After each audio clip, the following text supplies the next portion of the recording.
Salut à toi, j'espère que tu vas bien. Je te tourne cette petite vidéo puisque j'avais fait un sondage lors de la newsletter du mois de novembre.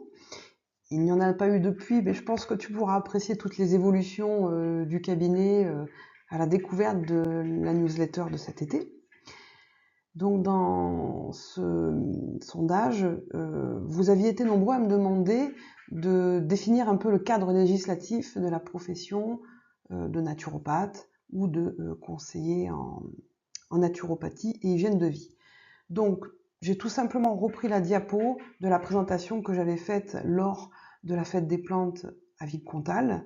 J'avais toute une partie du diaporama qui était consacrée à l'aspect juridique du métier, et c'est donc cette partie de diapo que je reprends avec toi aujourd'hui.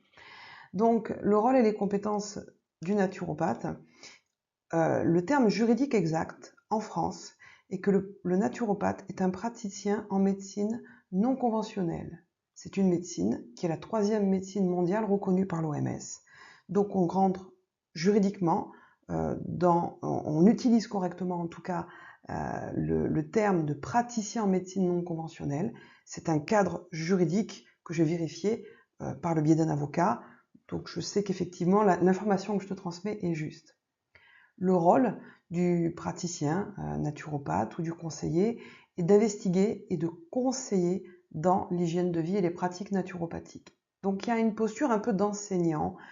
Il y a cette posture du fait que on a à cœur de rendre les personnes autonomes en fait dans la gestion de leur santé. Les rendre autonomes, c'est aussi les responsabiliser face au fait qu'il y a plusieurs disciplines et qu'en fonction du besoin, on peut parfois avoir besoin d'aller voir plusieurs professionnels de santé ou praticiens en médecine non conventionnelle pour être aidés sur une problématique en particulier. Au-delà de ça, évidemment, je sais bien que c'est pas toujours évident du point de vue financier, mais on se doit de délivrer l'information. Il va établir un bilan donc global de vitalité à partir d'un questionnaire. Ça, je pense que vous y êtes quand même plus ou moins habitués. L'objectif est de comprendre le terrain. Et là, on rentre dans la pratique naturopathique pure. C'est de 0 à 99 ans. On peut être amené à recevoir des femmes enceintes, des personnes âgées, des adolescents, des nourrissons, des jeunes enfants. Voilà, tout type de public, de tout âge. On va proposer un plan d'hygiène global et non pas une ordonnance. L'ordonnance, c'est le médecin, et nous ne sommes pas des médecins. Et l'objectif va être de rétablir le fonctionnement naturel du corps, de retrouver l'équilibre, ce qu'on appelle l'homéostasie, plus couramment en langage scientifique. Donc la naturopathie va être utilisée de façon préventive ou en complément de la médecine conventionnelle, tout comme d'autres approches non conventionnelles, comme je vous disais tout à l'heure. Voilà, c'était un petit laïus, enfin une petite partie un petit peu moins scientifique.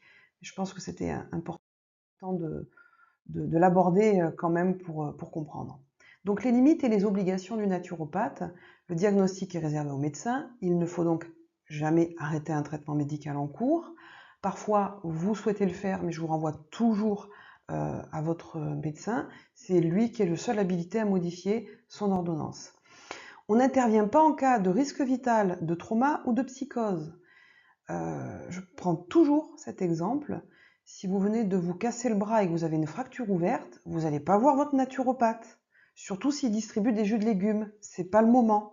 Là, vous allez aux urgences. Donc actuellement, petite astuce, nous sommes en 2024, pour l'avoir testé, vous appelez le 15 qui va vous orienter donc vers les urgences qui correspondront au trauma que vous êtes en train de subir, et à ce moment-là, vous pourrez vous rendre aux urgences. Là, vous allez avoir des personnes qui vont vous traiter du point de vue médical et donc traiter le traumatisme.